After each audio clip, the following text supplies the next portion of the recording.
Well, good afternoon. Thank you for joining me. I'm going to cover this week the 4 things that you need to know about that happened in real estate this week. And, there's always so much news going on. So sometimes it can even be hard to pick just 4 things. But, so this week was another one of those big weeks. Lots are happening, lots of conversations. Well, I'm going to start with something that you are very familiar with and you've heard so many times, but I'm going to talk about supply. In the past few years, in the past years, October normally sees a slight increase in new listings and then a decline in November and December. This October, we actually had a 5% increase in new listings, which basically kept up with our elevated levels of demand that we're experiencing. November, we've seen a decline in the new listings. Although it's not as large of a decline as we see other years, it's still a decline. And so where the real tricky part is that now that we've had that slight decline, we're just not keeping up with our demand.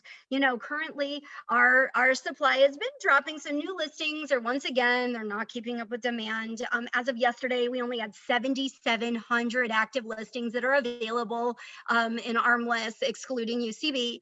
And our low supply and our high demand, it's continuing to push prices up. So we're looking maybe in an appreciation of 20% this year. Remember, normal is 3, and it's putting a lot of pressure on affordability. Just so you have an idea, we're looking at about 35% over normal for our demand right now and 64% below normal for our inventory. So that's just very low.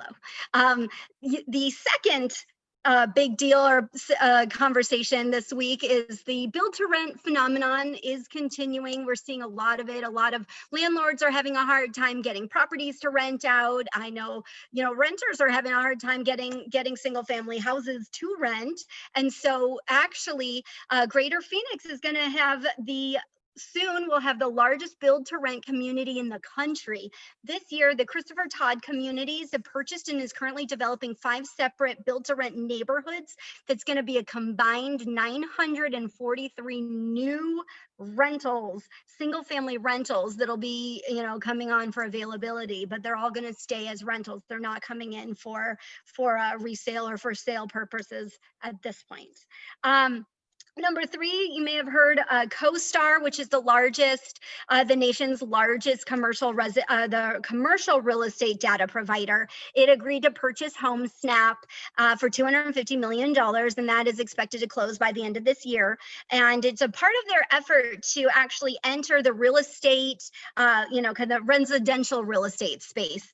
It already owns apartments.com, and earlier this year purchased, the power behind auctions.com. They did that on the residential and commercial side for auctions.com.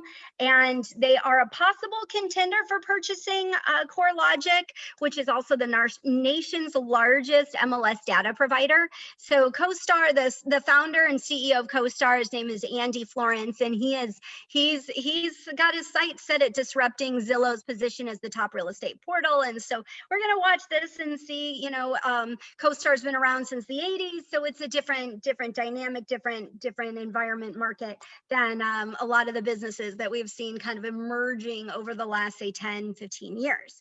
And our last thing, number 4, is this year we have hit all-time lows, record mortgage interest rate lows for a 30-year fixed mortgage 13 times. No wonder we always are hearing about rates have dropped again, new low. That's 13 times. That's crazy how many times it's happened.